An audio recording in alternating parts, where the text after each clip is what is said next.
Ashhadu an la ilaha illallah wa ashhadu anna Muhammadan abduhu wa rasuluh. A'udhu billahi minash shaitanir rajim. Bismillahir rahmanir rahim. Last year I had started speaking about a Galti Ka Zala, and I want to continue with that and finish that. And we got to the point where Hazrat Sahib says that all windows to prophethood are closed, but there is one window of Sirat-e-Siddiqi that is open, and then he says that is the window of Finafur Rasul. And then he goes on to talk about Zil and Bruise and so on. Now, the first thing we have to understand about this is that none of this terminology is in the Holy Quran or in the Hadith. Finafir Rasul, Zil, Bruise, and so on and so forth. This terminology was developed much later by Sufiya to try and explain certain things.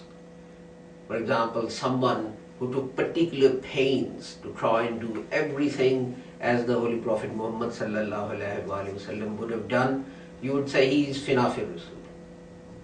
His personality he's tried to completely efface, extinguish, and replace it by what the Holy Prophet Muhammad would have done.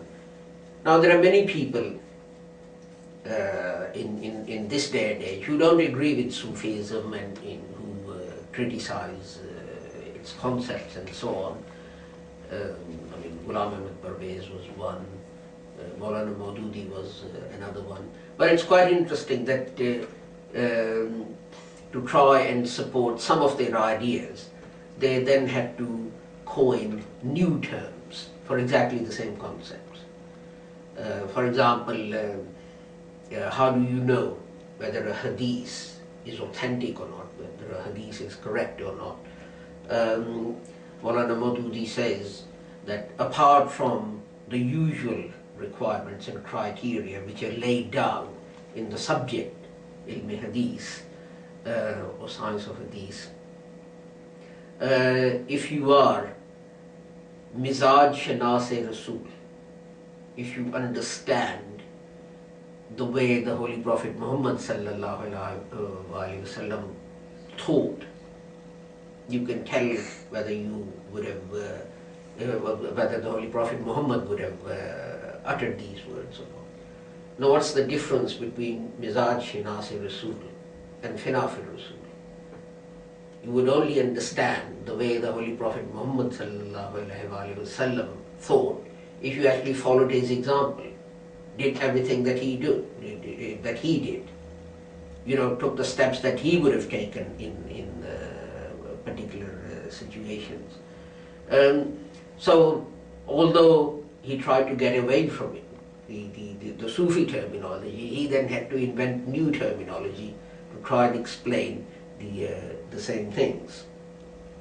But the important thing is that these words are not in the Quran, these terms are not in the Quran, these terms are not in the Hadith, these terms are not in the Sunnah of the Holy Prophet, or the Sunnah, these actions of the Holy Prophet Muhammad. These were coined many hundreds of years later by Muslim scholars, by Muslim saints, by Muslim Sufis, to try and explain certain concepts. Because like anything else, religious knowledge, etc., it developed. And they came into contact with the Christians and Jews and Parsis and so on and so forth. And they were trying to explain these things. The other thing is that a prophet is a prophet. He is not a Zilli prophet. He is not a Buruzi prophet. If you are a prophet, you're just a prophet. You will not add anything to it, because it doesn't enhance it. If you're a Rasul, you're a Rasul. You wouldn't say I'm a Zilli Rasul. You wouldn't say I'm a Zilli Nabi. You won't say I'm a Buruzi Nabi. You are a Nabi, you are a prophet, that is the end of the matter. if you add any other thing to the word prophet, such as Zilli Nabi, Zilli Rasul, Buruzi Nabi, Buruzi, then that means you are not. It's as simple as that. Why would you add something else? I mean, you know, the Holy Prophet Muhammad sallallahu alaihi wasallam, his tombstone was it. What does it say? That the Holy Prophet was Prophet of God. It doesn't have any extra terminology added to it to enhance it or add something to it and so on and so forth. So if Hazrat Mirza Ghulam Ahmad had been a prophet, he would have said, I'm a prophet, and not used words Zilli and Buruzi and Finafir Rasul and so on and so forth. These were all attempts on his part to try and explain to the Muslims what his station, what his position was in Islam. Those of us who were teachers would know that one student comes and you explain something to him in one way and he understands it. Another student comes and you explain the same concept to him in the same way as you've done to the previous student, and this person doesn't understand it. So you try and find some other means, some other way of explaining that concept. So if you have 4 students, you might end up actually using 4 different explanations for exactly the same thing. And that is all it was. Hazrat Mirza Ghulam Ahmad was a mujaddid.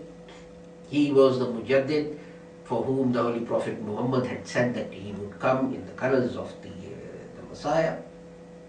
And he tried to explain this to different people in different ways so that they may understand. It doesn't mean that he made hundreds of different claims. It doesn't mean that he was a prophet.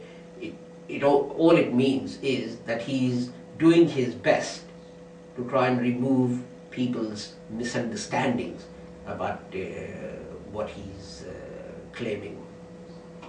Inshallah, next week I hope I will get some quotations from other Sufis and other people who made similar or even greater claims than Hazrat Mirza Ghulam Ahmad Sahib. On the face of it, they made these greater claims. But again, all of those things were an attempt by the claimant to explain to people like me, people who had little knowledge of what they were trying to put across. And I have found, I read Rahim the first time and I thought, well, it's okay. I don't know what all the fuss was about when people are writing, a book like this hasn't been written for 1400 years. And then I read it again and I thought, well, it's better than I gave it credit for. Then when I read it for the 4th time, it was on my 4th reading of the book that I realized that I didn't actually have the knowledge to understand the book. Because he had so much knowledge of Islam and Christianity and Hinduism and Sikhism and so on and so forth, that the basic knowledge I needed to understand it, that didn't exist. And because of the questions he was asked, Hazrat Sahib realized this himself. So he tried to make things easy and tried to explain the same thing to lots of different people in different ways, so that one explanation might find favor with one person, another person might find another explanation easier, and so on and so forth. But the nub of the thing is, Hazrat Sahib's tombstone said, Mujaddid of the 14th century. And that tombstone was placed there by Hazrat Maulana Nuruddin. If he was anything other than the Mujaddid, why put that on his tombstone? If the whole Jamaat didn't believe that he was a Mujaddid of the 14th century and he was something else and he changed his claim, why put it on his tombstone? He would put on his tombstone the last and the greatest of his claims or ranks. A general starts as a lieutenant, but his tombstone says general. It doesn't say lieutenant and captain and so on and so forth.